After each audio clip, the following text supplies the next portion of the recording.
I heard you in the cellar. I know someone's out there. And then continues to go hundreds of feet away from the cabin to see if someone's out there. What do if someone was out there? 99% they have malicious intent. If you go out into the woods in the middle of the night looking for people. They're not good people in the woods in the middle of the night. Or trees. Did you watch this with your wife, or was she in the room? No, she was not. Mine was, and she said, this movie's really noisy. I said, that's a great way to describe it. Who's laughing now?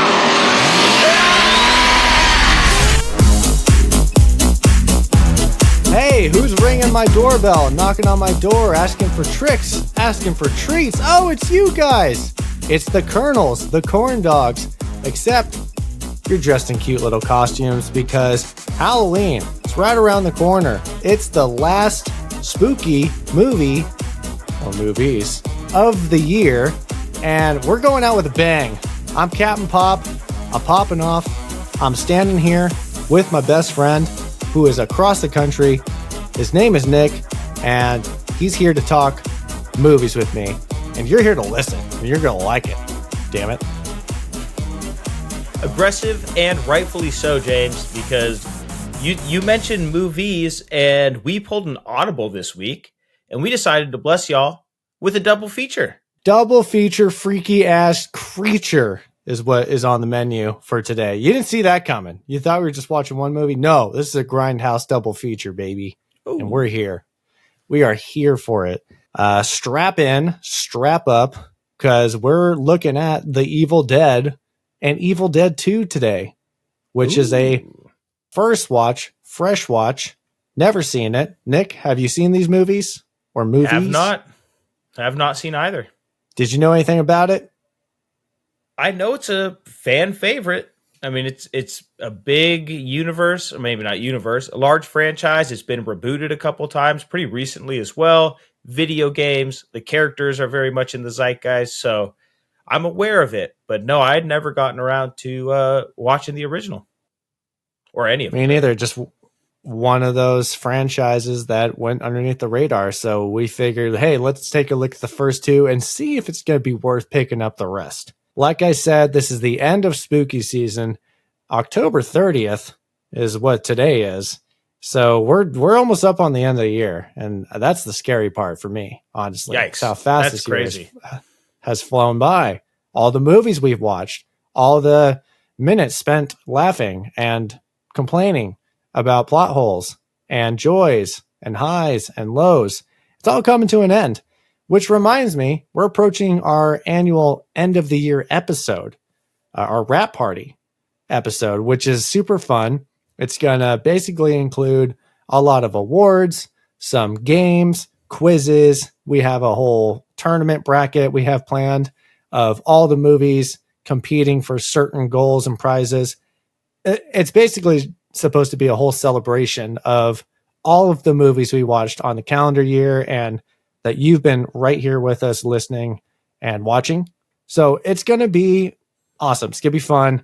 And you got to look out for some fan polls that are going to be related to that as we come down to the last weeks of the year. So make sure you're following us on socials. We're at Just Play It Podcast on Instagram and YouTube. And we're at Just Play It Pod on X. Instagram's going to have most of those polls. So just make sure you're following so that you can engage and join the fun. Be fun. Be fun. Just have a good time. Be fun with us. And you know what? You can totally be fun with us right now because, Nick, it is time for our weekly movie quiz, and we invite you guys to play along. Nick is going to pull up our Cinematrix quiz brought to you by Vulture.com. You know the rules. It's a 3x3 grid. We got 9 squares. We get 9 guesses in total. So if we miss one, we're not going to be perfect on the quiz. And guess what? We've been 100% for 12 weeks in a row. We're that good. So we're going for Scary 13. Scary Friday the 13th over here. We're going to end it off spooky, end it off scary. I'm looking at these actors. I'm feeling pretty okay. Nick, across the board for me, is insane at this game. So my confidence level shoots up. And I think we're just ready to get into this. What do you say, buddy? Who do we have for our actors? Yeah, our actors for this quiz are going to be Anne Hathaway, Cool. Ryan Gosling, Sick. and Julie Andrews. Okay. And our categories are going to be $100 million worldwide box office, 2-word title, and release date 2000 to 2009. Nick, on a scale of 0 to 10 candy corns, how corny are you feeling? As always, James, I feel great about being able to get 100%, but it's getting those rare answers that I'm a little more concerned on some of these. But hey, this is why we play the game. Some corny confidence over there. Yes, like you said, we do want to go for the top percentage of the day. We did hit the absolute peak, top 1% of players during this month. I think it was the first spooky movie we watched. It was Fatal Attraction, where we hit that rare 1%. So we're killing it this whole month, and I think we should end it off right. And we're just going to get started with this quiz. So, Nick, do you want to do, per usual, start up top left, look at Anne Hathaway and that $100 million worldwide box office? Obvious answer. Let's do it. Catwoman. That's where my head goes for sure. I'd say Devil Wears Prada is probably up there. I think that was pretty dang popular. Yeah, the 100 million worldwide is always a little scary to me because there's movies you think hit it that didn't. There's good movies that didn't have great theatrical releases.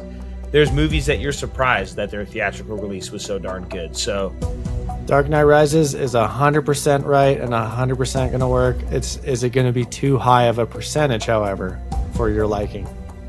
I think so, but I'll defer to you because this is the category that always scares me. You know what I'm scared of if I were to provide an answer for this one for Anne Hathaway? Ocean's 8. That was going to be my two-word title. I was thinking about. I do not think that it made 100 million. No. What was that? Was it Bride Wars? Was that the one you brought up weeks ago when we had Anne Hathaway on here, or Kate Hudson? Yeah, there's a Bride Wars. So that could be That could be a 2-word title. That was her, right? Anne Hathaway. Yeah, The Intern. Okay. As well. Yep. She was in. Yeah, that might be a good one. Get Smart, which was going to be my 2000 to 2009 answer as well. So let's start with 100 million worldwide box office. I don't want you to defer to me. I think we should workshop this together. I don't want to ruin it. Devil Wears Prada? Want to give it a shot? Let's give it a shot. Scary Terry time. If we screw this up, then I'll take the L. Oh, okay. Oh, it hit, and 20%. We take that on these. Not bad. For that category, we definitely take that. All right, 2-word title. We've mentioned quite a bit. Ocean's 8, The Intern, Bride Wars. Is The Intern or Bride Wars going to be... What's less thought of, you think? I think The Intern. I think so, too. I was leaning that way on a gut reaction. So let's go ahead and punch in The Intern. The Intern it is, and that is 12%. 12? Okay. All right. I was hoping for a single digit. Yeah. All right. Me That's too. fine. And then 2000 to 2009, I was going to go with Get Smart. I feel like we should play it safe because we already played it scary with The Devil Wears Prada. Let's get smart and answer Get Smart. Get Smart it is. And good thing we did because that is there's 2%. The dose. Better make that dose. All right. Awesome. Let's go on down to our boy here, Ryan Gosling. So there's, obviously The Notebook. I'm looking at $100 million worldwide box office. I'm thinking, I'm not sure if Blue Valentine did it. It may have. I'm thinking La La Land. I'm not sure if that 100 million. I feel like it should because it got so much recognition. Blade Runner 2049 for sure. Yeah, Barbie 100%. Oh, Barbie, obviously, yes. I'm not sure about Crazy Stupid Love. That might be a... Not sure how those kind of movies would do. That's what I'm saying. Those are always... $100 million is so nothing to big blockbusters, and then it's super questionable to well-known movies that, I don't know, don't necessarily have a huge theater draw appeal, but are good movies. So I'm very confident in like a Blade Runner 2049, just because I know how big of a movie that was at release. Do we want to think ahead for 2-word title? Like Blade Runner 2049 might be our 2-word? Could be. What else does he have in there? Such a big. He has a lot of movies that start with the. Isn't like he the in Nice Guys? Is he in Remember the Titans? Oh, he is. That's my 2000 to 2009. He's Alan. Yeah. Then there's like Drive. I think Drive would do it. Drive would be 100 million for sure. Oh, another one that I really, really like with Josh Brolin was Gangster Squad. That could be a 2-word answer. Never saw that, but I know what you're talking about. You think for 2 words or 100? I think for 2 words. I do not. I'm not sure if Gangster Squad reached 100. I like to hope it did. I'm going to say Barbie is going to be the most popular answer for the box office. Or, I mean, Gangster Squad might have. 100 million scares me. I hate this category. It's such a weird number. Yeah, because there's the obvious ones, which we know. So you tell me. I can't pick this category. It's too stressful. I'm going to play it safe and say Blade Runner 2049. I'm going to play it safe. All right. Oh, it's not even 2 words. It's 3 words. I thought Blade Runner was 1. All right, 10%. Only 10%. Okay. Feel good about that. Okay. Better than The Intern, apparently. True. 2-word title. You said it. I think Gangster Squad. Gangster Squad. Not Monster Squad. Speaking of spooky season, we should add that one to the list. I'm in. Gangster Squad, 7%. Oh, okay. yep. Single digit. Remember the Titans. Absolutely. What a banger of a movie. And that gives us 17. Okay. All right.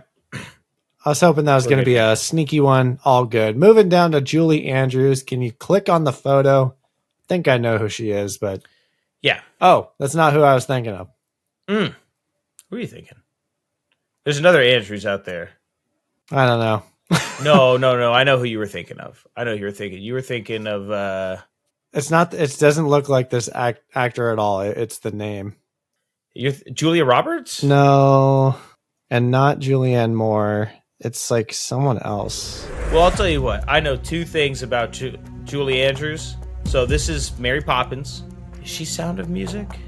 But the 2 that I think, I'll call them franchises, but she's in 2 of them, that I know Julie Andrews for is number 1, Princess Diaries, 1 and 2. I also know that she was the Queen in Shrek 2 and Shrek Forever After. Oh, hell yeah. So we have Princess Diaries and Princess Diaries 2. Those are both in the 2000 to 2009 range. This is going to bother me so much. Who am I thinking of? She's a blonde actor and she has short hair, and I thought her name was Julie Andrews. That's all the clues you get. Now you're just as lost as me. What the hell is her name? It's probably not even Julie. I'll think of it by the end of this episode. I'll think of it. Are you thinking Uma Thurman? I'm gonna randomly yell it out in the middle of this episode and be like, "That's who I was thinking of." I'm more than okay with that. All right, 100 million worldwide box office. Yes. Shrek 2 yes, or back to the quiz. Shrek Forever After. I'm thinking we go with one of the Shreks, man. Shrek it up. Shrek me. Shrek Forever After. Oh, the 1%er. Oh my gosh. Yeah, we do that. Now, I believe she was also in Shrek 2. Oh, I found her. Julia Stiles. Oh, okay. That was Andrews. 2-word titles. Shrek 2? Or is that a 2000s release? Well, 2000s release, I'm thinking we do Princess Diaries 2. I feel like that'd be good. I'm trying to think of what else she was in. So she was in Shrek the Third. This is all you. I don't. Yeah. Yeah, I'm just going to go Shrek 2. We decided that numbers make 2-word titles, right? Yes. That's correct. All right, Shrek 2. We're at 5%. So that's good. Sweet. She's also in Shrek the Third. So, I mean, we could sweep the Shrek board here for Julia Andrews. Or we could go Princess Diaries 2. Shrek the Third is still 2000s? It didn't creep into the 2010s? Okay. No, that's like 06, 07-ish.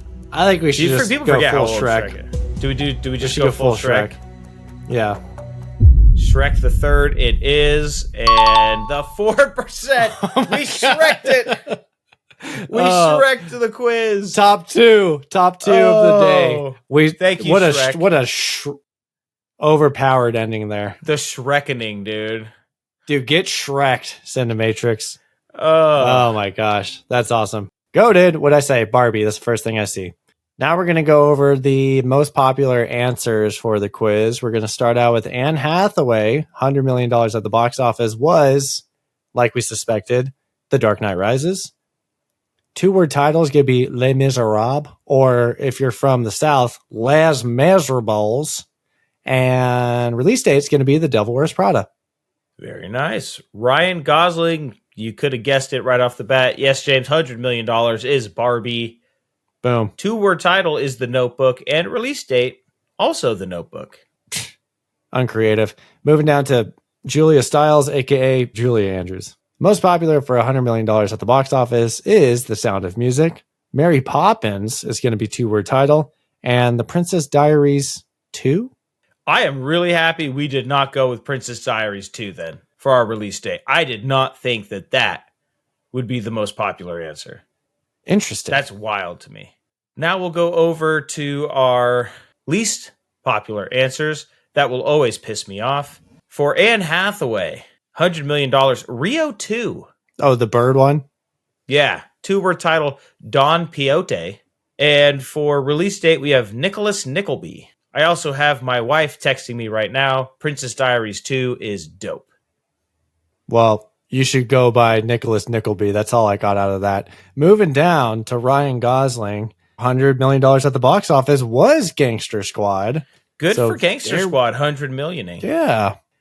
Moving over to 2-word title, we got something called The Believer. Looks like a Nazi Jewish struggle bus movie. And release date's going to be Stay. And rounding it off for our gal, Julia Andrews, $100 million at the box office, we have Tooth Fairy. With Dwayne Johnson? With Dwayne The Rock Johnson. Wow. For 2-word title, we have Our Sons. And for release date, we have Eloise at the Plaza. So. Cool. Now you Never know. heard of that. Top 2 of the day. Another successful quiz. 13 in a row. Nick, are we just going to go to the end of the year perfect? That's what we do, James. We're the perfect duo. And this is just what we do. Let's talk about the movies we watched this week. Yes, movies. Nick, on the slate, we had The Evil Dead, because I knew Bruce Campbell was in it. I knew it was a little bit goofy. I knew at some point he attached a chainsaw to his arm. And by the end of The Evil Dead, none of that happened. And I was kind of upset. And I texted you and said, hey, we're watching Evil Dead 2 as well. And how'd you take that? Was that like a big burden on your plate where you're like, oh, I didn't carve out enough time? Or were you just down to clown? I was down to clown. If you told Hell me, yeah. you know, I trust you so much. If you told me, hey, you're going to be disappointed because what we really want to see is an Evil Dead 2, I trust you every day of the week. So once you said it, you spoke it into existence. Your word is law around here. I don't know about that. And I dove in both feet. I didn't want to end it on a dud because spoilers, we weren't super impressed with The Evil Dead. And it was the Mad Max phenomenon. So our very first episode, which you should go back and listen to and try to get over the shockingly, drastically different audio. But I was going into Mad Max thinking I'm going to see lots of leather, wasteland, big muscle cars, and crazy stuff, all the stuff I see referenced in pop culture. And the first Mad Max is very different, as I found out. And same phenomenon here with the Evil Dead franchise. I popped on The Evil Dead, and it seemed very student filmy, is how I would describe it. And I said, where's the chainsaw? Where's the goofy? Where's that like maniacal laughing scene? Realized that all happens in the second one. And guess what? It just gets more ridiculous apparently in the third one, which I learned about doing research Might on be this for one. next spooky season. Time travel. It's not what I was expecting, but We get a little taste of Here that at we the end are. of 2. So we'll dive in a little bit. we'll to what's dive going on in. there. Yeah, we will dive in, and it's not going to be a regular going through the motions of the plot. The nice part about this freaky deaky creepy double feature is that we're going to streamline what happens in both of them. We're going to talk about the differences. I want to get into the backstory of how these movies were made and funded and the hardships and the payoffs from them, the legacy, and their star on the horror walk of fame when it comes to the horror genre, because they did something right and they carved out a name for themselves in this blood splattering, gory, spooky, scary genre we call horror. Let's go over the quick facts here. So, trilogy OG3 of Evil Dead, it's all going to be from the sick and twisted mind of Sam Raimi. That caught me off guard. Oh, really? You didn't know that? I didn't know this was Sam Raimi. No, I saw the name, and obviously, what do you know about Sam Raimi besides he's the director of Spider-Man? that's all I need to know. What? Okay, yeah. So that I know he's dates a horror us. guy. I know he's a horror guy. I know that's where he made his bones. Excuse the pun, but he grew up that way, and he still is. He still is a horror guy and puts out, but like the higher quality horror films. It didn't surprise me he did this. I didn't know this was his first project. Right, like that's a cool fun fact about the movie. Yeah, first feature film, did a lot of shorts. There was one that might have been a feature too, but this is like one that actually got some sort of a release and kind of put him on the map. Same with Bruce Campbell. I mean, I'm sure if you've seen Sam Raimi movies, you'd notice that Bruce Campbell shows up randomly. Yes. Shows up in all the Spider-Mans. Fun fact, for the unreleased Spider-Man 4, he was going to play Mysterio. So Bruce and Sam, they went to high school together. They're from Michigan, Midwest area. And they basically just were best pals that would help each other out with their projects. So Sam Raimi, he is penning this and he is in the chair. And for The Evil Dead OG, it's going to go ahead and star Bruce Campbell, Ellen Sandwise, aka Ellen Sandwich, as I will refer to her, and Dick DeManencore, aka Richard DeManencore. Oh, Richie is how I think you pronounce that. And how about our budgets for Evil Dead OG? It's very, very, very, very shoestring. And I have a little anecdote after you say the numbers to the audience. Yeah, well, you mentioned it, James. It felt very student filmy. Well, one of the reasons is because we had a budget of only $350,000. And with that, we did get a box office of $2.89 million. Now, I will give a little fun fact here. So this was an independent horror film. It was made the circuit at the independent circuit, the film festivals. I think Cannes was the big one that it caught. No, actually, Cannes. I mispronounced it. It might have been last week. I think I said Cannes, but it's Cannes. Cannes. No, the S is silent. I do phonics around here. Les Miserables, Les Miserables. It's all cans over there with Nicholas Nickleby. So anyway, it made its rounds, and after 2 years of making its rounds, the independent film and kind of being seen by enough people, after roughly 2 years, they actually did give it its full cinematic release, which is crazy to think that 2 years after its debut, it gets its release. So it did end up getting box office numbers. Because of that, it's kind of hard to tell the box office figures, but 2.89 was roughly where they were able to track that return at. So not a bad return off $350K. Also, there was video rentals. It kind of had a resurgence. Apparently, it was one of the most stolen videos at video rental stores at the time because of how crazy and NC-17 unrated, actually. Sam Raimi, I heard, went to trial because of how obscene the movie was in the UK or something. Did you hear about that? Good. I didn't hear about that, but anytime you're pissing off the Brits, you're doing something right. On a behind-the-scenes featurette of the making of The Evil Dead, they were interviewing folks, and Eli Roth was making comments about that, and he said, if I went to jail for making Evil Dead, that'd be badass. Like, I'd do that. Like, that's awesome. It kind of grows the lore of the movie, right? It's so obscene that some guy went. It's like the horror movies when they do the ads of 17 people passed out in theaters. It was so scary. A little anecdote about the budget and just how they kind of got started with this. So Sam and his older brother Ivan, and he has another brother Ted, who's a actor. He's actually in the Spider-Man franchise. He's one of the Daily Bugle guys, and he's in this movie as well under a bunch of heavy makeup. So his older brother, Ivan, they discovered an exploit when they were going to college. They figured out that students who lived on campus can rent out the auditorium for a crazy, crazy discount. And they would just use that as a mode to show their old movies from what they filmed in high school, just like their homemade movies. And I'm imagining that they charged for it, maybe like $1 or whatever it was back then to just see a movie. And eventually they figured, hey, let's drop out of school and make a feature film. So they were just like, let's do this because we're going to drive-in theaters and all this crap that's on the drive-in theater. We can do something better than that.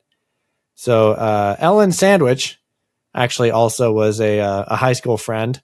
So you got Bruce Campbell and Ellen. They're just down to clown. They're ready to go down to Tennessee to make this crazy horror movie, which I think was supposed to be somewhat of a real movie because a lot of the actors, I think, were part of SAG and they had contracts. So it was like a legit thing. It wasn't like, hey, we're just going to show up with a camera at this random house and do this. Because the budget, I don't know where you got the money, but according to Josh Becker, who is part of the second unit and did the lighting for the movie, there's a lot of people on the project that just handled a lot of stuff. Like the transpo guy was also the cook and he had zero culinary experience. So apparently the food was awful. But Josh Becker, aka older brother Ivan's childhood friend and little weird Sam little brother running around, was the annoying kid to him. According to him, the movie was budgeted at $150,000 and then apparently it climbed to $500,000. So the estimated one on IMDb, I think, is 375, like you said. Yeah, somewhere in the 350 to 375. 500,000 is nothing to a studio, but that's a lot on an independent because you're basically 3xing the budgeted plan. Yeah, where did the money? Where did they have a benefactor or were they borrowing money, you think? I don't know where the money came from, but I can tell you where it did not have to go. The living quarters, because the whole crew lived in the cabin. 20 people. That's kind of sick. It's kind of sick, but it's not when you're cold. Living there, but it's a cool story to tell after the fact. It is a cool story. Yeah, it's one of those things where, wow, that was super difficult and annoying, but I'm happy I got to live and tell the tale. So this rural ass cabin they found was super abandoned. They showed up. There was cow manure inside of it because animals, livestock would just make their way in there and make it a home and poop in it. So they had to basically redo the interior, the exterior, and they lived in there. Multiple people to one room. They're just sleeping on cots. It was cold. No electricity, no running water. So you're already seeing, wow, this is insane guerrilla filmmaking because people are committed to this and they want to make this movie. And Sam and his brothers, his childhood friends, and Bruce Campbell, apparently, super cool guy, just down to do it, whatever. Shovel manure, do his own stunts, be a producer, be a pseudo co-director. He's just, it's like if you and I went out in the middle of nowhere, because like you've shot my movies and I asked a lot of you guys and I would really test the limits of everybody as far as like safety and action scenes and just, we can be out till 1:30. You guys have got nothing going on tomorrow, right? Yeah, a lot to ask for. So this is on like a 500 times scale because there's actual money involved and they want to do this. So everyone is in the trenches for this movie and it is shoestring budget for show. Yeah, again, cool to talk about, probably suck to be a part of it, but there's also something really fun about, it's like a startup culture almost when everybody's sweating and bleeding together and everybody's putting that same amount of effort in. It does come out in the film. So we talked about it at the top, James. You said this isn't quite your favorite thing. It feels like a student film, and it definitely does. But it does speak to someone like Sam Raimi and Bruce Campbell who are so dedicated. You see why they've had success, right? That they would push through something like this and will go to any length to get their movie made. Like, yeah, of course Sam Raimi is successful. And of course Bruce Campbell is successful because that's what successful people do. And all the things I watched about this and the articles I read, a lot of it just talked about how harsh the conditions were, because when Ellen Sandwich was being interviewed and she said, well, when you're on a real movie set and you're not shooting and you're done for the day, or you're taking a break for 2 hours, you get to go to a trailer or at least someplace warm. Guess where we got to go? The cabin. Go hang out in the cold ass cabin and do nothing and be bored. So a lot of just no electricity. Apparently Bruce Campbell was also applying the eye contact lenses in the first movie to the actors, because I guess he was the most qualified, and he couldn't wash his hands. So he would just sanitize his hands in hot water from a coffee pot and then apply these prehistoric eye contact lenses that were hard. I guess there's soft ones that are a lot easier. You wear contacts, so I do. I don't know. I have tried the hard contacts. Let me tell you something. It feels like there's spikes in your eyeballs if you're not used to them. You have to build up calluses on your eyes to do hard lenses. Some soft eyes you got there. Yeah, and they would just cloud all visibility. So all the scenes where the actors are wearing those eye contacts, they're just blind. So just, it reminded me of American Movie. This is going to be a very niche documentary. If you've ever seen this, me and Nick have seen this movie. My dad rented it from the library. He said, you got to watch these two idiots make this movie. It's hilarious. I showed it to you. We still quote it.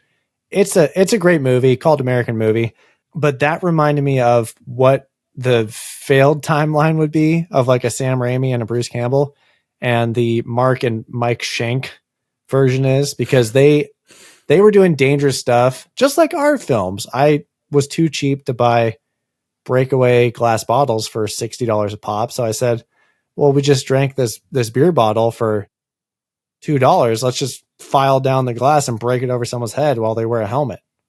You know, it's like same energy, like very dangerous, very not union approved, I would say. You know, not because there's a lot of safety rules with unions and actors, and they go over the top with meal penalties and what their rights are and what they deserve, but not this one. Not this one. They're in the trenches over here, and they're just all 20-something-year-old kids. They're all friends with each other. They just want to make a movie. We can relate. And then, James, 6 years later, we get the debut of Evil Dead 2. And Evil Dead 2 is also directed by Sam Raimi, but he brought in a co-writer, Scott Spiegel, who has followed him around pretty much the rest of his career. He brought in another friend of his, Scott Spiegel, another guy he's kept close to his vest throughout the course of his career. We bring Bruce Campbell back because we have to. Then we bring in a couple more cast of characters: Sarah Berry, Dan Hicks, Cassie Wesley DePaiva, I hope. DePaiva. And now we get ourselves an estimated budget of $3.6 million and a box office of $5.9 million. So we've raised the stakes a little bit, less of a return percentage-wise, but we got that $3.6 million budget. So now Sam Raimi's able to do a little more. How do you go from estimated 350,000, but apparently 500,000, 10x on the budget? How do you think you do that? Is it because it got popular from its video rentals, or it was in Cannes or Cannes, France? Hashtag Cannes, France. Hashtag Cannes, France. Yeah, I think you got to get somebody to see your work, say, I want to invest in that work, and got to have some outside money come in and throw it at you. Well, get ready for this anecdote, because the funding, there's a lot of ties to Maximum Overdrive that I'm about to drop on you, Nick, which, if you're a fan of the podcast, has been the worst movie we've ever seen. On paper, by the numbers, objectively, subjectively, the worst. And Stephen King was the director of that movie. And guess where Stephen King was? In Cannes. And he saw The Evil Dead. And he gave it a glowing review, Stephen King said, it's one of the most ferociously original horror movies ever made. And that helped boost its popularity. So Stephen King, king of horror writing, you're throwing that on the VHS cover. Are you kidding me?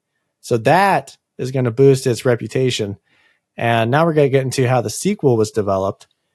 So having endorsed the original film, Stephen King brought the project to another name drop I've brought up on this podcast when we were talking about Maximum Overdrive. That's going to be Dino De Laurentiis. He's that big wig Italian producer that helped get Maximum Overdrive off the ground. They're actually shooting Maximum Overdrive currently in North Carolina. And there's a second AD that's having lunch with Stephen King and they're talking movies. And then Sam's name comes up, Sam Raimi. And he says, oh, they're trying to make Evil Dead 2. And then so Stephen King brings that to Dino De Laurentiis and says, hey, you should also invest in Evil Dead 2. De Laurentiis agreed to provide the financial backing, and he assigned the filmmakers with a considerably larger budget than the first movie. And then per Bruce Campbell, he said that Dino jumped in after he saw the sales of the first movie, and he's all about the foreign market, being a big Italian guy over there. Funny enough, Nick, Bruce Campbell actually name drops Coca-Cola. Remember in our Leonard Part 6 episode? Yep. We talked about the great Coca-Cola takeover of Sony Pictures, Columbia Pictures. And he was recalling, he said, yeah, Coca-Cola at the time was trying to get into business. We went to NBC. Everybody's just kind of dragging their feet. And then we meet with Dino De Laurentiis and they make a deal within 15 minutes. So that's how this movie, number 2, gets funded and greenlit. So it's got huge Maximum Overdrive Stephen King ties. I don't like that, but I'm glad it got made. Yeah, I have thoughts about that because we don't like Maximum Overdrive and we thought Stephen King was a horrible director. So this movie is very popular with the crowd, but I wasn't super impressed with it. So it kind of makes sense that Stephen King thought it was a good movie, based on his judgment. I hear what you're saying. Yeah. Not a great judge of anything film, but Raimi actually wanted the sequel to be in the Middle Ages. So he wanted to jump straight to movie 3. That was the movie 3's idea was going to be movie 2's idea. So the seal, the deal with De Laurentiis was you have to make it closer to the first movie. And we can't go Middle Ages yet. Let's see where this one goes. And they totally Back to the Future Part 2 us at the end of this with a super cliffhanger. So interesting to see the development and just because I think of American Movie, like what if those guys were just as batshit crazy, just as unsafe. What if those guys impressed somebody? What if Stephen King saw their movie and his fucked up judgment was like, it's really great. It's the best horror movie I've seen in years. Make a second one. And then that guy, Mark, isn't directing Spider-Man. And Mike Shank is part of the Daily Bugle, That's how it happens. It happens that fast. The timelines, man. The timelines that can happen. All right, well, let's talk about these movies. We're going to just go over the basics. Not a whole lot to these movies as far as the plot goes. So, Nick, let's go ahead and read this log line. I'll read it while you pull up that trailer. We'll check out the trailer and we'll jump into plot talk. Log line for The Evil Dead. 5 friends travel to a cabin in the woods where they unknowingly release flesh-possessing demons. Oh, no. Sounds like a terrible time. I would say classic, but I think this might have been one of those early first ones to do that.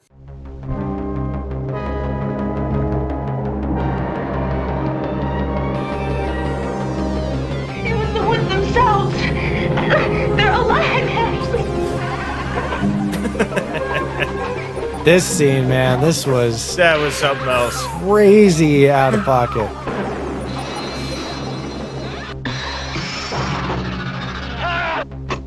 I fear that the only way to stop those possessed by the spirits of the book is through the act of bodily dismemberment. At least this trailer's not giving a whole lot away.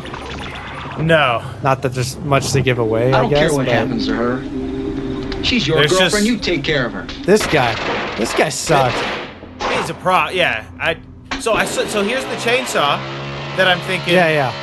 This is where we're gonna get the chainsaw arm.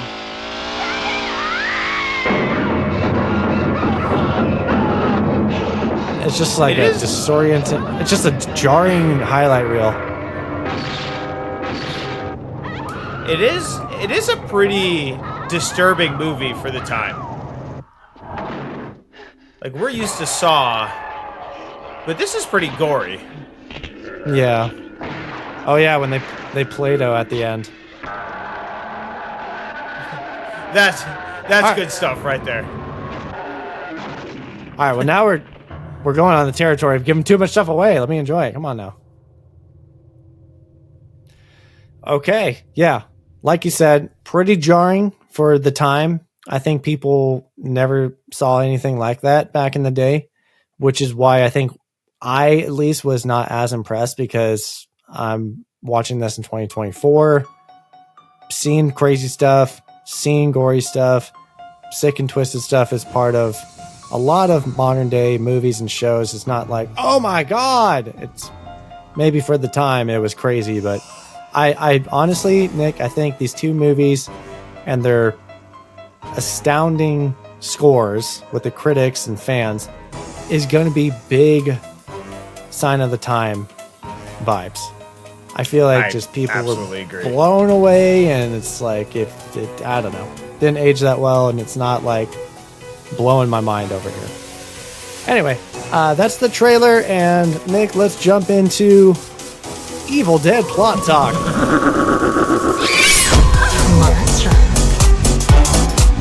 All right, James. So here we are, Evil Dead. Let's run through this real quick. All right. So here's our main, the main rub of this movie here, I'll call it. So we have our college kids from Michigan, where we now know Sam Raimi, Bruce Campbell grew up, and they're taking a vacation down to an isolated cabin in Tennessee. So of course we're going to an isolated cabin, and this cabin is creepy. And right off the bat, cabin's kind of fucking with the kids. All right. Doors are kind of opening, closing. Swings are swinging when they shouldn't be. It's just real creepy vibes. What we're going to do, though, is we're going to find a Book of the Dead. The Necronomicon, I think, is the name of it. Necronomicon. I don't think they refer to that in this movie, but like a Book of the Dead is a Necronomicon, I think. So we find this Book of the Dead, and it's ancient, but we're fine because we're not going to say the incantation that's going to bring the demon to life. Luckily for us, Dr. Nobi has recorded the incantations on a tape recorder. What are kids going to do? Play the tape recorder. One of the girls freaks out, says, turn it off. No, they're going to play this incantation, which again, as we know, incantations bring demons to life. So this demon gets brought to life, and it's just pandemonium. You saw it in the trailer.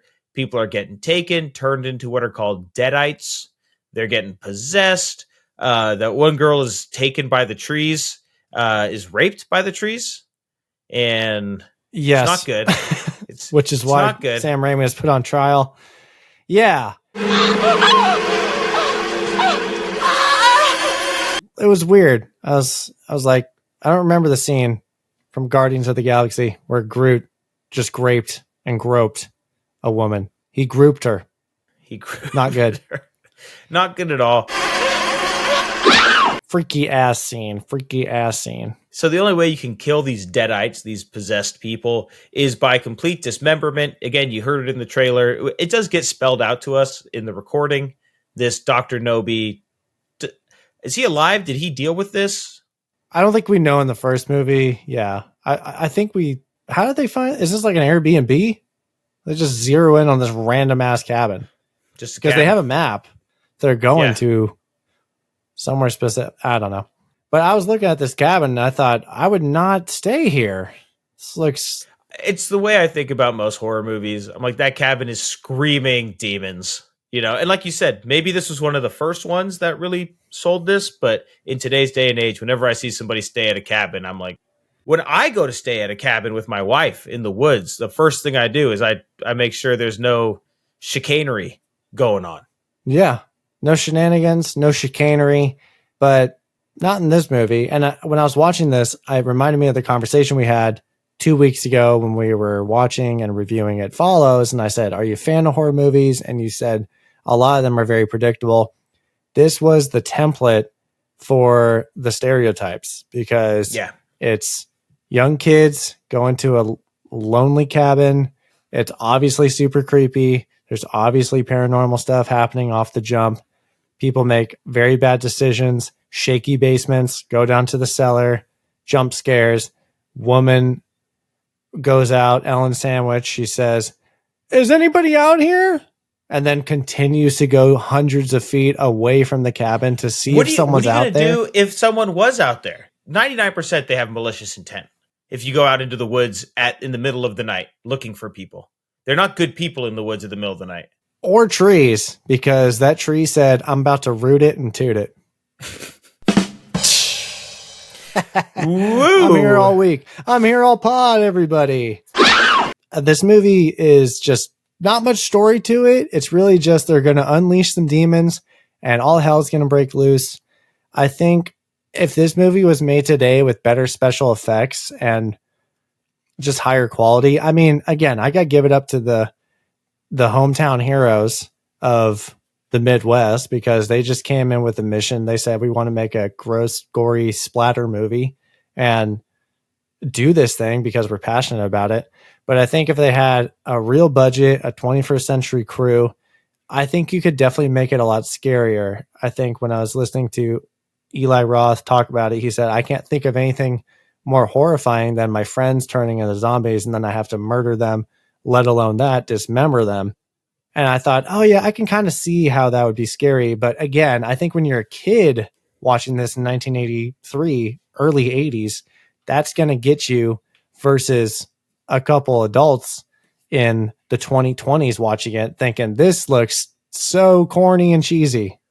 And they also didn't quite have the time and ability to build those friendships to make it look like it was hard to kill them, because Bruce Campbell in this movie, Ash, when push comes to shove, the man will dismember you. Well, Scotty made it easy because he was going to be my lock for the biggest piece of shit, because he was a snarky guy. He wanted to leave his girlfriend behind. He said, I don't care about her. She's your girlfriend, not mine. I think he said to one of the other female characters, I will break your face, but it was in a playful way. Yeah. But you shouldn't playfully say that to people usually. So they're not drawing any sympathy out of it. It's like, all right, yeah, let's kill this guy. And yeah. And just like the bad effects aren't selling it, because apparently they used acrylic paint on their faces, and it was paint that said do not apply to skin. Love that. How do you get that off? We got a Wizard of Oz situation. Yeah. With a scouring pad, apparently. So again, just a lot of big Wizard of Oz production vibes of we're using toxic stuff. This is not glass bottles over real heads, i.e. me and you. But at least we tested those out in the backyard. We did. So, like we said, people getting possessed. You got to kill the deadites. Dead-aw. Only way to do that is dismembering. That's where a lot of the gore comes in. And eventually we're down to Ash, Bruce Campbell. He does end up killing the final deadite, and Ash wins, and he goes off into the forest triumphant. Or does he? We get a cliffhanger. We get a little scream through the forest there. So it ends with there's a lot of crazy camera work in this, and a lot of it's going to be Sam Raimi's ideas and his ingenuity of what he wants the lens to do at any certain moment. So there is a lot of, I don't know if I'd say groundbreaking, but unconventional shots and techniques that are used. Again, very student film-like, very guerrilla, very just handheld, boots on the ground. So it ends with this POV handheld camera running up to Bruce Campbell, and he screams, and it is a little bit of a tiny cliffhanger, a little bit of a traditional horror movie ending. And we're like, oh, guess he got. And then we hit credits, and that's essentially The Evil Dead, directed by Sam Raimi.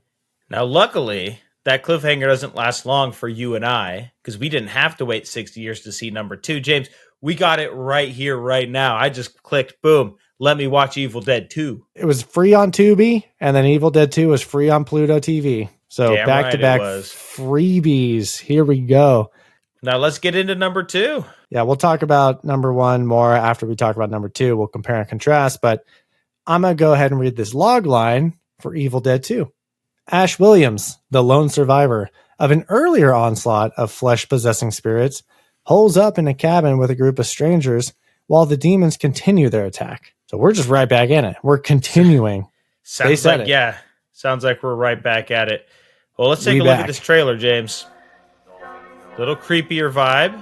You can already tell the camera's nicer. In this quiet forest, we got voiceover. We got narration. Something happened. Something so frightening. I love the screams. So many screams in these movies. From the creator of Evil Dead. I love that scene. Oh my gosh. This was so funny to me. The dummy running in with the chainsaw.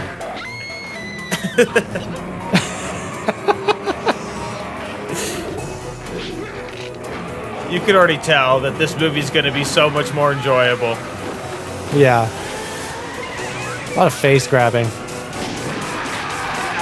Swallow your soul!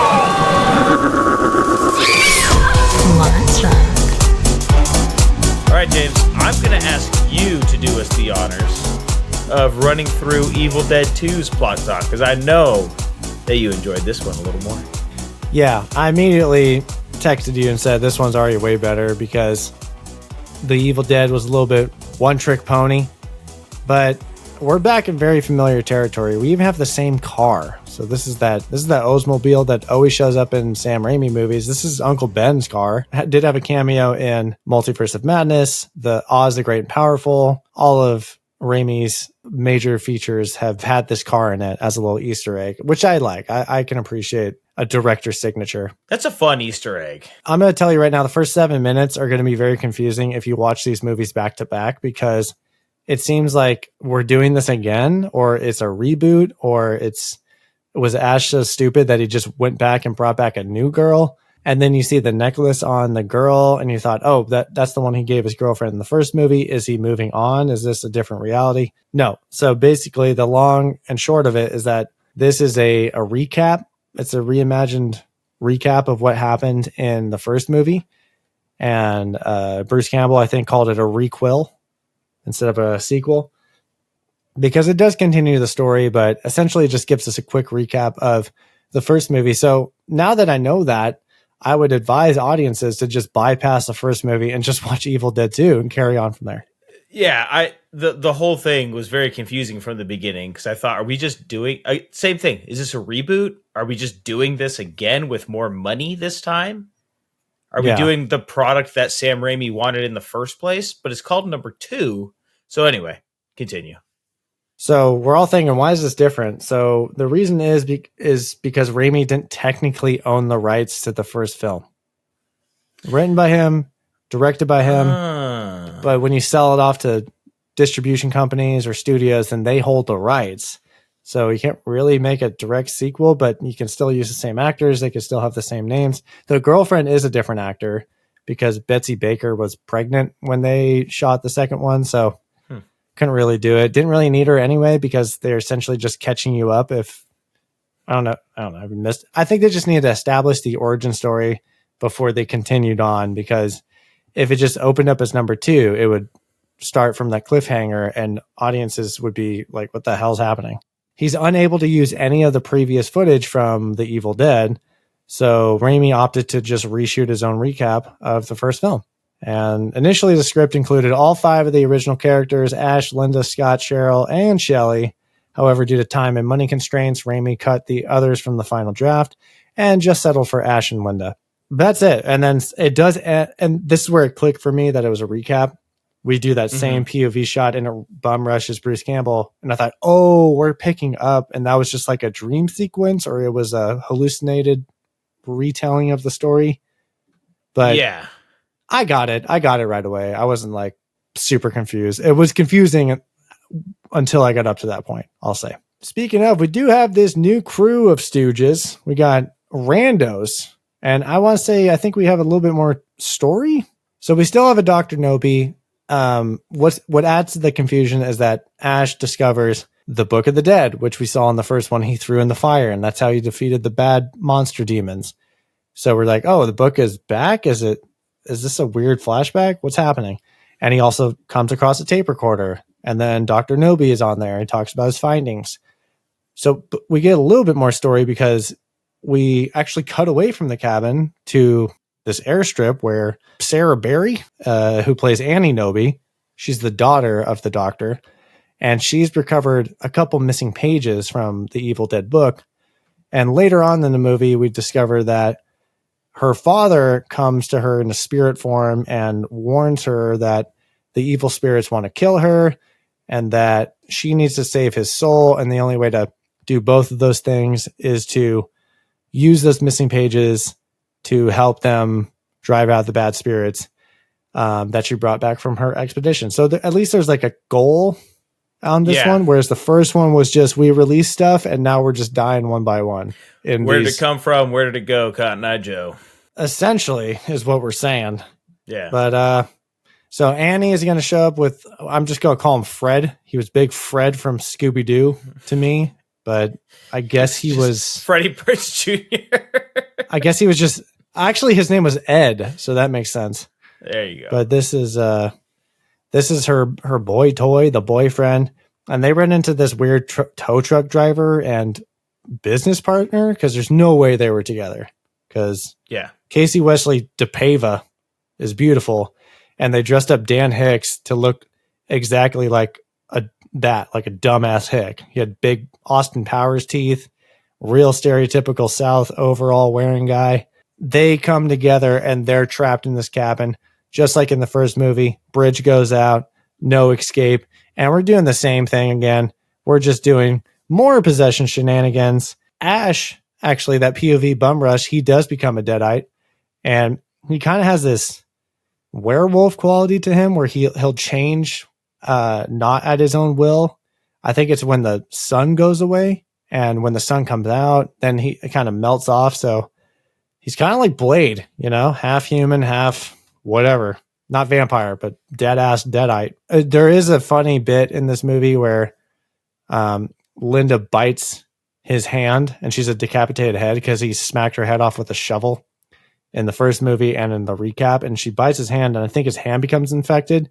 And then we get this whole evil hand gag. And this actually stemmed from Scott Spiegel, who was the co-writer. Fun fact, evil hand gag is inspired by Attack of the Helping Hand, which is a short directed by Scott Spiegel, which stars Sam Raimi and Bruce Campbell.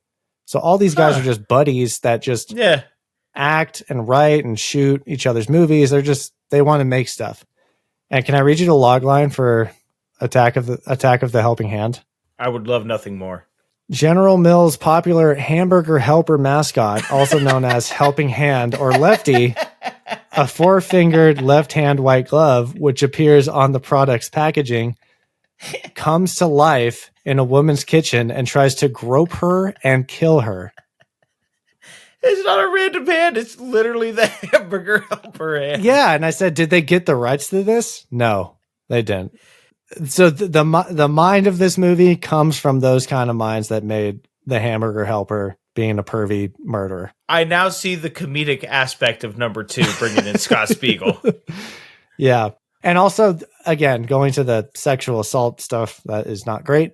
The tree scene in the beginning and the first one, that was criticized. And obviously it's like a super weird scene and tough scene to watch, actually. If you're into that, go see Help. But I think that's why they kind of steered more towards the comedy on this one, because they said, it's so outrageous, we got to go for laughs and we got to not make it dramatic and crazy. And they do kind of tease the tree gropage scene. And I think it might have been a little tongue-in-cheek wink at the audience of, I'm not going to do it, but you thought I was. But remember that? Because they do grab the tow truck driver's girlfriend and like rip off the clothes with the branches. And we're like, oh, here we go again, man. Come on. these trees are a problem. But then they don't do it. So yeah, the hamburger helper short film is what inspired the evil hand bit, which I thought was really good. I thought it was funny. A lot more physical gags in this movie and just physical comedy. Bruce Campbell, when he's fighting his own hand in the kitchen, he flips himself. I thought, man, this guy's going for it. So good on him. But since he loses that hand, I get what I asked for. We get the chainsaw attached to his arm. Again, we're picking off characters one by one. There's Annie's possessed mom that's in the cellar. She looks all fat and prosthetic and disgusting. This is Ted Raimi underneath all that makeup and prosthetics, playing the mom, and kind of looks like a killer clown from outer space, a little bit, all like bulbous. Well, and, Nick, related to the podcast, related to that, this reminded me of Clown from Spawn, John Leguizamo's character, and we talked about how not breathable that prosthetic was. Mm-hmm. So same thing here. On a behind the scenes thing I watched, the special effects guy said, yeah, we would have to tear off the prosthetics and literally, puke warning, pour out the sweat that was built up inside the suit from Ted. And I was like, it's a lot of sweat. Disgusting. And it's like, oh yeah, I filled up like an inch worth of like a glass bottle. I'm like, ugh. So yeah, we got to fight that evil, crazy looking monster in the cellar. There's a big monster that shows up, but don't worry, we got the missing pages. Annie's pulling weight, reciting it. Ash, he's hacking with his chainsaw arm. He's popping off headshots with the sawn off shotgun. And Ash ends up winning the battle against evil again, but he is sucked into a wormhole and lands in the medieval times. And I thought, wow, the teaser they dropped in the middle of the movie when they had that ancient drawing of the guy in the button-up shirt with a chainsaw for an arm. I thought, wow, they were already planning the third movie because I knew what it was about. But no, it's not a teaser for it's a teaser for the end of this movie where they drop off Ash in medieval times. He pops a flying gargoyle demon with a shotgun round. And all the knights bow down to him, and he's screaming, no, no, no. And we hit credits. You could just tell number 2 was, this is what Sam Raimi wanted. He wanted number 2, didn't have the budget, got the budget. Clearly, he wanted to do number 3 first. He's like, I want to get right into medieval times. He wanted to go right into time travel, which is crazy to me. What you said was true. This should have been number 1. This should have been number 1. You don't need to watch the first one. Don't. You don't need to watch it. But since we did watch both of them, Nick and I got fooled. Let's talk about them. Let's compare and contrast. What was your top 3 moments and your bottom 3 moments? Top 3 moments. Well, number 1 moment, I think it's the chainsaw arm, but it's a scene where he has the chainsaw arm and then he's sawing off the shotgun and the sparks are flying. And then there's that reveal and he like flips the shotgun up like 6 times and catches it. And you're like, okay, it's badass time. And the camera comes up to him and he just goes, groovy. I was like, yes, this is what I wanted. This is what I wanted. I've been waiting. That was my top 1 for sure. There's another scene in Evil Dead 2 where he does the, when he's like laughing maniacally at that mounted deer head. He's like all bent down. I was laughing so hard. I was laughing so hard at that.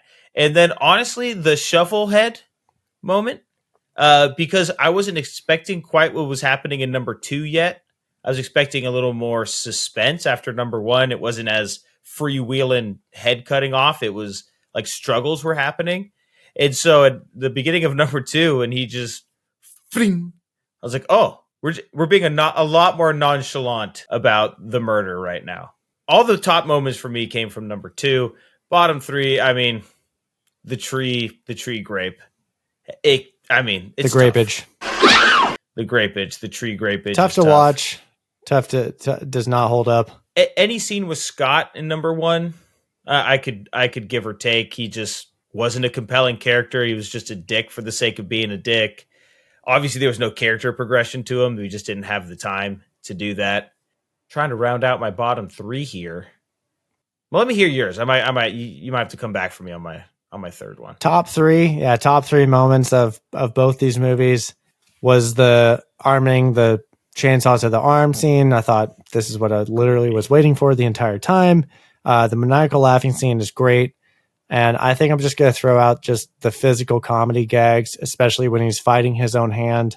I thought, yeah, this is a good use of horror and comedy, and it's a perfect blend. And all the top moments do come from the second movie. It's not a standout fantastic movie, but it's a lot more enjoyable and entertaining. Bottom 3, tree grapeage, not good.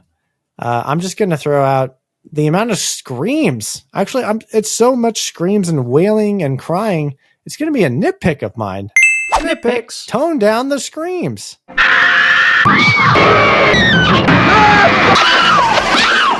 It was too much. You'll notice that in a lot of Sam Raimi movies, even the Spider-Man movies. There's a lot of damsel in distress screams, like they're screaming bloody murder. MJ is just constantly In that cafe scene in Spider-Man 2, when the taxi coming through the window, she's all horror screams when Doc Ock rolls up. Also, in number 1, the Deadites, there's a lot of maniacal laughing. There's a time when you're yes, laughing, it's hard to crying. take it seriously. The laughing might be number 3 for me. Did you watch this with your wife, or was she in the room? No, she was not. Mine was, and she said this movie's really noisy. I said that's a great way to describe it. And then secondly, I just want to ask you, what's the hype? Because I think it's pretty clear of what our opinions are. Watching this in the 2020s, not impressive. I don't see how this scored so high. I understand how it was impressive, and I'm happy that it happened because Sam Raimi and Bruce Campbell blessed our screens, because we famously know Bruce Campbell as Sam Axe from Burn Notice. Burn Notice. Oh, and I forgot to say, Bruce Campbell, friend of the show. Do you know from what, Nick? We'll pop trivia for you. I remember calling him out too. There's like 3 movies he could have been in. I'll give you a hint. Give me a hint. It's a very small role. And just like this movie, he wears prosthetic makeup. Small role, prosthetic makeup. I wanted to go with Pluto Nash, but because that seems like one of those movies he'd pop up in, but I don't think it's Pluto Nash. Give you 2 more guesses. Was he in The Fifth Element? No. No? Last guess. Tick, tick, tick, tick, tick, Oh, tick. dude, this is kind of pissing me off. Blade? No. What movie was he in? He was the plastic surgeon general in Escape from LA. Oh, shit. Yep. I forgot to call that out. I forgot to say he was a friend of the show at the beginning, but couldn't go without saying it. Yeah, so what's the hype, man? Like, I'm happy, like, Bruce Campbell got a career out of it. Sam Raimi got a career out of it. We got Tobey Maguire's Spider-Man out of it. So, major W for cinema. Yeah. But what's up with the hype? I think I had an answer. I think it was a sign of the times. People hadn't seen a horror movie like that where it was gross out, grotesque. I'd say pushing the limits, pushing the envelope, I might say, of gore and obscenities. But what do you think? So I think you're right. It's definitely sign of the times. So the gore, something we take for granted now, right? We have 500 Saw movies and it's all gore based. Even our action movies are gore. I'm a big fan of series like The Boys, and that's pretty disturbing, right? Like we're just that's very grotesque. Yeah, very. Well, I think we're really we're desensitized for show. Absolutely. So I'm sure in the early 80s it was very edgy. The first one was probably very edgy. It probably was a high school, college kids renting it on a Friday night, watching it. All the girls like, oh, and the guys loving it. So I mean, if you think about that, 1980s, and then the college kids, by the time 87 comes around, these guys now have disposable income in their 20s, and they're just all about it. What was it? PG-13 came around in like 1984, so there was still a bit of the Wild West as far as movies go and ratings, and there was still a lot being figured out as far as what could and couldn't be on screen, and a lot of stuff people hadn't seen yet. So again, going back to that gore factor and that scary factor, and this was a trailblazer, like you said, for a lot of the current tropes that we have, right? Going to a random, I'm trying to think outside of like Hitchcock stuff, this is that next evolution of scary movie outside of, a lot of those Hitchcock films. So I think it broke new ground, and it was something new in the horror genre. I think there's a part of it that the grainy film student aspect of it almost gives it like an original found footage type of horror movie. Yeah, I was going to say Blair Witch Project was kind of that next evolution in horror. Mhm. Remember, and then 2008, Paranormal Activity was kind of like the next step in the found footage Mhm. craze in the horror movies. So, yeah, I think it just kind of broke new ground and busted open a new barrier in horror, and critics love that, and audiences love that because it was just something they've never seen before. Whereas, like you said, we take for granted because we have series on HBO or Amazon or things that go above and beyond anything we would think we would ever see. I'm scared of what I might see in the future in 10 years. Maybe they'll be looking back and say, The Boys is so tame. Look at this gross stuff. I was thinking that somebody's going to eventually watch Saw and go, "What's that? I could do better. What are you doing there?" All right, James. My question for you, and this is the last one I have. What do you think about the tone switch from number 1 to number 2? Right, we talked about it here a little bit. Was this always what Raimi wanted to do? He just didn't have the budget for it. Did he see the light and say, this movie deserves to be a little more slapsticky? What do you think was the reason that number 2 had such a different flavor from number 1? I think it's an evolution of Sam Raimi's vision because, like we discussed, he wanted to immediately go into the Middle Ages with the sequel. And if you're a sane person, you're thinking, what the hell? Why? What? I think talking about all these grungy homemade movies that all these buddies make, they really just feed off each other's sick and twisted minds, and they have a good time doing it. So I think the fun and the comedy part shines through when you're just with your boys making a gross out movie and you're down to celebrate it and have some laughs with some comedy. And I do think it was the kind of bizarre and grotesque stuff that this movie, that Evil Dead got called out for, where they said maybe we should pump the brakes on the sick and twisted WTF vibe and kind of go more in a fun, campy direction so that we can at least fall back on it's just for laughs when we see something crazy like a naked headless woman with a chainsaw running after you. And Sam Raimi's a funny guy.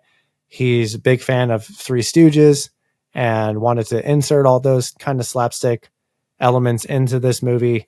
So I think the Evil Dead was a way in to the industry, and it's something he wanted to do. And then Evil Dead 2 is where it's just like most TV shows. When you watch season 1, you're thinking these characters are unrecognizable from where they're at in season 4 and season 5. I think it just found its footing and found its identity. And I think it comes from Bruce Campbell too, because he's so animated with his face. He's got a hell of a set of eyebrows and eyes and crazy faces and physical comedy to offer. I think they saw that and figured we're wasting this guy's talent if we don't go this direction. So that's my take on it. Do you have an answer for your own question? Yeah, I think it's our boy Scott Spiegel. I think getting him involved in number 2, Mr. Hamburger huge. Helper, Hamburger Helper himself. So he was also a high school friend, right? He was part of the crew. I was trying to look it up. It doesn't look like he was too involved in number 1, if involved at all. I'm guessing he's the guy in the group who's a little more like, whoa, like Scotty. He was clearly a film guy. He made his own short, kind of a little messed up in the head, but he's the funny guy, right? And I think they brought him in and he was like, guys, I think we could do some stuff. He sounds like he was a little more into practical effects and that aspect of it, said, hey guys, we have a huge opportunity here. And I'm sure Bruce and Sam were thinking, yeah, I'd love to get into that. And you know how guys are that age, that we were that way. And when one guy has an idea you like, you just run with it and the movie takes on its own flavor as you go. And the good news for them being so young and early in their careers, they didn't have a standard or something they're known for, right? Where it's not, oh, M. Night Shyamalan is breaking his own directing rules and his own style. Like they didn't have a style yet. They're just doing what they think is going to be fun. They have this money from this investor, from Stephen King. You just hit the lottery and you got nothing to lose. So I think Scott Spiegel came in and was like, hey, remember the Hamburger Helper thing I did? Scotty Spiegels. Imagine a whole movie. I think it's, I won't credit Spieg specifically, but I think you brought up a good point. I think it's just the feeding off of each other. and just the sophomore year aspect of it. Like, hey, like people believe in us. We got money, and let's go make something fun and awesome. You probably didn't expect the first one to do well, so you're playing with house money. And that's what a lot of the actors said. So Ellen Sandwich, when she did the tree scene, she's like, nobody's going to see this anyway. Right? That's famous last words right there. Okay, Nick. Well, I think we talked about the first two movies. Now it's time to get into our awards, known as mini pops, although this time of the year they're known as tricks and treats. That's right, ladies and gentlemen. Oh, time to get into the tricks and the treats, the best and the worst. We're going to narrow it down to one answer for both of these. And I think a lot of it's going to sway more towards the second movie, but it can generally be an overall of both of these movies because they're so similar. And Nick, we're going to start out with the best weapon. And I think we have the same answer. What is it? Chainsaw arm. Chainsaw arm. I was waiting for it the entire time. Watching the first movie, super disappointed when it didn't happen because the first movie, it might be shovel that decapitated Linda. It might be pencil that stabbed her ankle. Those aren't fun. No. Those aren't cool. Chainsaw. You know what's sick? Chainsaw arm. A chainsaw on your arm. We're going to move on to our best fighter. Nick, who do you have for best fighter? You wrote down Sam. Are you talking about Sam Axe from... Did you think his name was Sam from Burn Notice? His name is Ash in this movie. Is that a typo? It's not. Bruce Campbell is Sam Axe to me. So I imagine Sam Axe is Ash grown up. He's got his arm reattached or something. But yes, James. If Sam Axe was in this movie, he would have an axe for an arm instead of a chainsaw. But yes, James, it's Ash. He is clear. In number one, he is the only one who survives. In number two, he straps a damn chainsaw to his arm and says, all right, sons of bitches, let's do this. And to be honest, groovy. And the groovy line. The groovy line. I know that doesn't add to the fighting, but it's some swag. Which is going to transition into our most valuable character of this movie. It's going to be Sam Axe, a.k.a. Ash Williams. The movie doesn't happen without him. Bruce Campbell, the actor, putting everything, shoveling poo on the first movie, throwing his body around the kitchen in the second movie, fighting his own hand. MVC, clear winner. No discussion needed. Debate over. But James, we might have a debate. Biggest piece of shit, however. Yeah. Yeah. Let's talk about this. So I brought up Scotty from the first movie just because he was the dirtbag, douchey friend that just was pretty monotone in his actions and his motives. But who do you got? I have Dr. Nobi. All right. So here's the deal. And we never see this guy unless until spirit form in movie 2. But yeah. So how can you be a biggest piece of shit if you're not even in the movie? Well, I have questions. So first off, what's Dr. Nobi doing? Leaving a Book of the Dead and a tape recorder with the incantations in a cabin in Tennessee. 2, why do you have these incantations spelled out in a tape recorder to summon this demon? 3, brother, burn the book and destroy the tape. What are we doing? You're just ensuring that this demon gets to come around and ruin more people's lives. It's irresponsible, and I won't have any of it. He's a big old piece of shit. And with that, I'm not going to disagree. I think it's Dr. Nobi. He started all this. Made a lot of innocent people die for no reason. Well, that's going to do it for our awards. Let's go ahead and wrap up our talking portion with sarcastic selling points. I'm going to hit you first. This is going to be Goofy Cabin horror movie. I said goofy friends make a horror movie. Final review. Fight. Okay, final review time. We're going to hit you with the other guys' scores for these two movies. We're going to hit you with the Evil Dead score first, followed by Evil Dead 2 right behind it. Starting out with Rotten Tomatoes. Critics, they're hitting this with an 86% and an 88%. Very close there. Yeah, very high. The people have number one at an 84% and then number two at an 89%. Also both very high. Very high, very close, both ways. Let's change that with Metacritic because the critics are giving Evil Dead a 57 and Evil Dead 2 a 72. So big jump there. Big Quite difference. the swing. And a bit of a break from the people as well. For number 1, they have a 7.3, and number 2, 8.2. And now for our double feature, Demonic Creature, Tree Grope My Girlfriend's Scores, brought to you by Hamburger Helper from IMDb, a 7.4 and a 7.7. Oh my gosh, double feature. Feeling creepy, getting featured together. Getting freaky, like a getting tree. Freaky, getting deaky. We be branching out to you guys and not touching you in a bad way, but we're touching you in a better way. Okay, so let's get into in a very what we're appropriate above board way. So how do you want to do this? You want to do a log line for each or do a log line for both? Or I was going to do both. Just wrap them together. And really, it's going to be for 2 because number I have 1, and it kind of just applies to both. Yeah. My laughable log line is a man gets possessed by the Book of the Dead and kills all his friends. The Evil Dead, Nick, I'm going to hit with a 2. It's a 2. It's a really low, flat 2. Not a whole lot to it. This movie and its franchise is very popular, but the first movie for me, kind of just a one-trick pony. A lot of screams, a lot of cries, a lot of wails, a lot of bad special effects, makeup, a lot of murder. Pretty confused of what was happening. Evil Dead 2, I'm going to bump up a little bit more. It's going to come in at a flat 5. It's a 5 for me. I think talking about this movie and reminiscing on it and talking about its feats as a film itself and the path it carved for itself in the horror genre and the careers it made, I think is astounding, speaks volumes to what the good of the movie was, but there's a lot more laughs and entertainment value in this movie. But honestly, I don't think I'd really go out of my way to watch this movie again. There's not really a story. Like I said, there's a goal for this movie.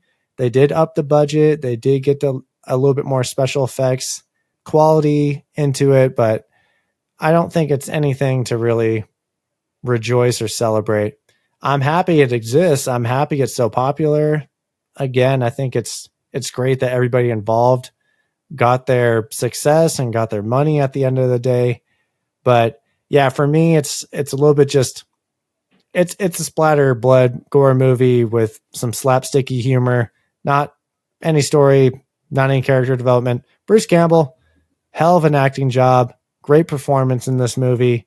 And we're just going to see that progress in his career later on in these decades. But for these 2 movies, it's a little bit like how they found their success, which is renting this movie on a Friday night, watching it with your high school friends, watching it with your college friends, watching it with your lifetime friends, getting drunk, eating popcorn, having a good time, laughing at this movie, enjoying the ridiculousness of it. But watching it by myself from a critical standpoint, not really much there. I got my laughs. I'm not shocked at the gore. I've seen way worse than today's time. So that's not going to drive up points from me. And I think 5 halfway up the popcorn scale is pretty much the best that number 2 can do. And number 1 is just going to get hit with a 2, which is going to equal to an empty bag, aka popcorn machine is out of order. And Evil Dead 2, that's just going to be some pre-pop store-bought corn over here. So something I can digest, but I wouldn't buy again. I like that. I like what you just said there. I could digest it, but don't need it again. Popcorn puns. Yeah. All right, James. My laughable log line is simply this. Sam Axe does not like these zombies. Yes. And buddy, I am actually on the same page as you for number 1. I put a flat 2 to it. Oh. I wanted to give it a 1.9, but that's the rating of Spawn and Black Moon Rising, and it doesn't quite deserve that. The reason it gets a 2, the movie itself, nothing. You said it. There's really nothing there. It's a lot of empty calories. It's a splatter gore. I almost forget what happened, honestly, Yeah, besides the tree grip scene. Yeah, which is unfortunate. So what, you got to respect the filmmaking journey of this one, the grind, the small budget, working with what you got, the dedication that does score points with me. right? Because we do the opposite, right? If you're a big budget that fails, we ding you a little extra. If you're a small budget that's doing your best, you deserve some points for that. So it's a flat 2. And then Evil Dead 2, I just gave it a straight double up at a 4. I think it doubled what it was doing. And I agree with your sentiment. It's exactly what I wanted to say about it, which is it's a watch once. The second time around, it loses all of its bite. The first time around, it's fun. The gags are there. The groovy, right? Those moments that are really fun, but you'll never get that moment back. It'll never hit as hard again. Those laughs, those fun times, the slapstick, it's a one and doneer. You know, you watch this movie again and it will not pass the cell phone test. It passed it on the first watch, which was fun. But you could tell that once you see that you rent it once from Blockbuster, you put it back and you say, yeah, I've seen Evil Dead 2. So I thought it was fine. I would say number 1, leave it. If you've never seen number 2, like you or I'd recommend seeing it. Just give it a watch. Seen it. Give it a watch just to have seen it, but just watch it once. I was right there with you. I literally had 4, but as we were talking about it, I was like, now that I'm reminiscing on it, I think that really is it's a lot better in remembrance than it was in reality, i.e. cruel. When you think back to those movies, you're like, oh man, that's so funny. I should watch that again. And then when you watch it again, you're like, oh, this is really bad. Yeah. And the problem with number 2 as well is they tried to make a story and a background and Dr. Nobi's daughter and his spirit form, and it just didn't work. This story doesn't need a story, if that makes sense, right? This film doesn't need a story. It is what it is. It's slapsticky. It's a splatter horror comedy, number 2, and just let it be that. You don't need to have any background or who's Dr. Nobi? This is his daughter. There's pages from the Book of the Dead. I don't care. I'm here for the chainsaw arm. Like, let's go. So that actually deduced points. It's one of those rare instances where adding storyline and depth took points away for me. Okay. Well, will we watch Army of Darkness at some point? Yes, we will. All right, cool. Well, hey, that's Evil Dead 1 and 2. Thanks so much for tuning in. We appreciate you guys. Don't forget to follow us on Instagram and YouTube at Just Play a Podcast. Follow us on X at Just Play a Pod. And spooky season's over, Nick. Our 5 weeks in a row, the grind is done. I am so tired. I'm burning the candles at both ends over here. And we're going to be taking a break next week. But don't worry, we will be back. We're going to be on our home stretch. We got 3 more movies before our end of the year wrap party shindig. And my hint for next time is going to be we're cranking up the dial to 23 because this is our destiny to get to this point. I have nothing to add to that. That's if you can't get it from that hint, I don't know. Thank you, everybody. We're heading gone. And remember, if you get invited out to a creepy ass cabin and there's cow shit all over the ground and those trees are on a sex offender registration list, don't go there. And if you do, make sure you can cut those trees down and any demons with the appropriate arm application.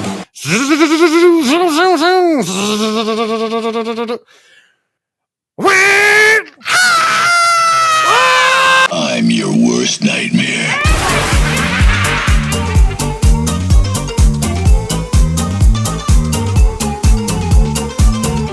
He grouped her. Remember the hamburger helper thing I did?